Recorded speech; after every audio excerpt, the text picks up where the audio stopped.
माननीय मुख्यमंत्री ने बिहार विधानसभा के अंदर शिक्षकों के वेतन बढ़ाने की बात जरूर की। हम उसका स्वागत और उनका धन्यवाद जरूर करते हैं, लेकिन हम सिर्फ वेतन बढ़ाने के लिए आपका समर्थन नहीं किए थे। तो आप जेपी के चेले हैं, आप समाजवादी लोग हैं। क्या लोकतंत्र में आवाज उठाना, लोकतांत्रिक तरीके से बातों को रखना क्या जुल्म है? देना होगा, देना होगा।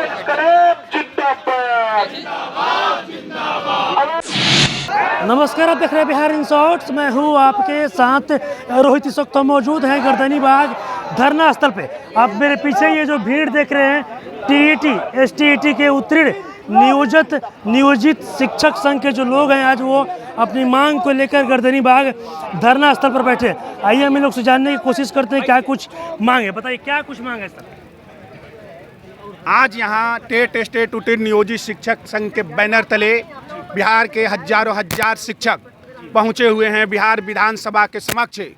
बिहार विधानसभा का ध्यान आकृष्ट कराने के लिए कि जो आज बिहार के अंदर में महागठबंधन की सरकार चल रही है और उनका जो घोषणा पत्र था, उस घोषणा पत्र में जो हमें पुरानी पेंशन, पुराना वेतन, पुराना नियमित शिक्षकों की भांति सेवा शर्त, राज्यकर्मी का दर्जा, सहायक शिक्षक का दर्जा देने की जो उनका घोषणा पत्र था, आज वक्त आ गया है कि आप उस घोषणा पत्र को हूबहू लागू करिए।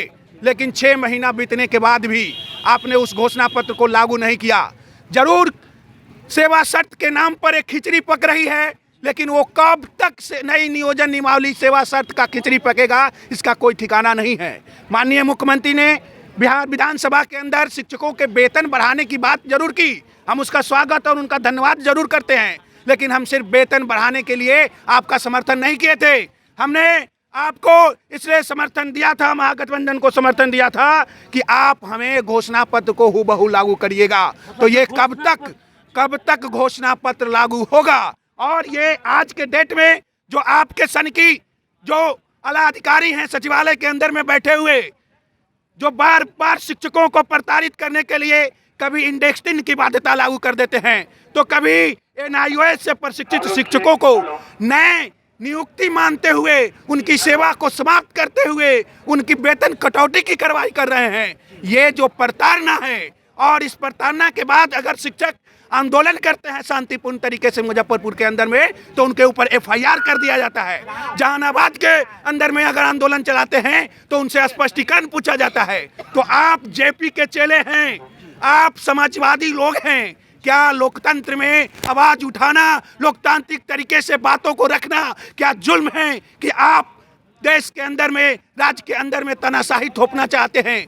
हम आपसे पूछने आए हैं और ये कहने आए हैं कि आप घोषणा पत्र के अनुसार हमें समान काम, समान वेतन, समान सेवा शर्त, राज्यकर्मी का दर्जा, सहायक शिक्षक का दर्जा, पुराना पेंशन दीजिए। NIOS शिक्षकों को प्रताड़ित करना बंद करिए।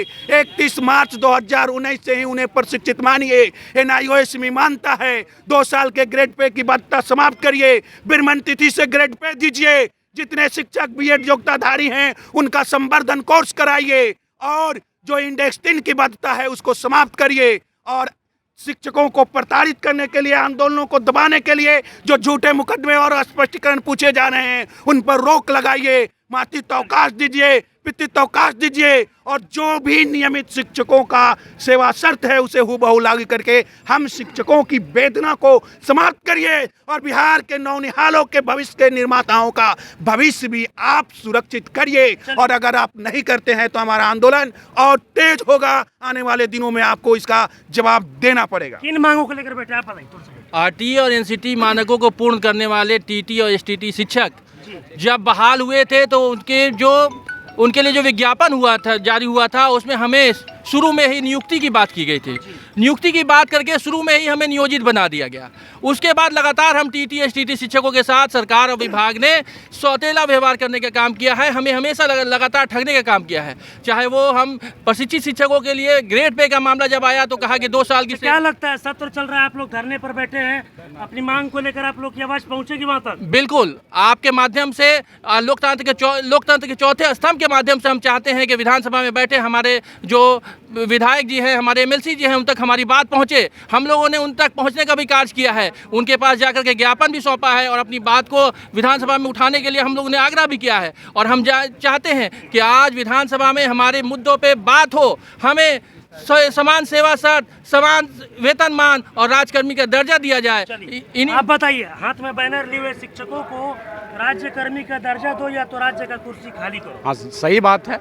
हमारी जो सरकार बनी थी, गठबंधन सरकार, उस समय कहा गया था कि जैसे मेरा सरकार बनेगा फर्स्ट कैबिनेट में हम अपनी जो समान वेतन है वो देंगे। इसकी मैं अपने माध्यम से कहना चाहते हैं सरकार को कि आपने जो वादा किए थे वो पूरा कीजिए।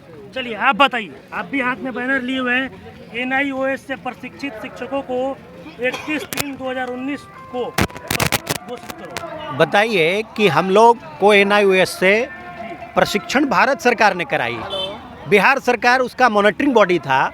इन दोनों सरकारों के माध्यम से हम लोग NIOS से प्रशिक्षित हुए। 31/3/2019 तक सारी प्रक्रिया पूरी हो गई और आज बिहार सरकार कहती है कि आपका 22/5 पर प्रशिक्षण तिथि है और उसके तहत हमारी सेवा को टूट मानते हुए 10 साल की सेवा को समाप्त करने जा रही है। सामान्य काम, सामान्य वेतन, समान वेतन के साथ साथ आज ज्वलंत मुद्दा हमारे साथ है कि 8 से 9 हज़ार वेतन काटते हुए जी, और हम लोग को 19 से 9 प्रशिक्षित नव नियुक्त टीचर मानने जा रही है सरकार।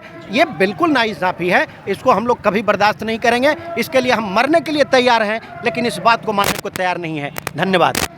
चलिए आप देख सकते हैं मेरे पीछे, आप ये जो भीड़ देख रहे हैं TET STET उत्तीर्ण नियोजित शिक्षक संघ के लोग हैं और इनका साफ कहना है कि हम लोग अपनी मांग को लेकर बैठे हैं और इन लोगों का मांग है कि सामान्य काम और सामान्य वेतन सरकार हम लोग को दे। और वहीं इन लोगों का ये भी कहना है कि जब महागठबंधन की सरकार के घोषणा पत्र में ये लिखा हुआ था कि सामान्य काम और सामान्य वेतन मिलना चाहिए, हालांकि हम लोगों को मिल नहीं रहा। और वहीं लोग का ये भी कहना है कि हम लोग को जो शिक्षक है राज्यकर्मी का दर्जा भी मिलना चाहिए, नहीं तो इससे भी बड़ा और इससे भी उग्र आंदोलन हम लोग करेंगे। बस इसी तरह की तमाम खबरों के साथ अपने से जुड़े रहें। तब तक के लिए धन्यवाद।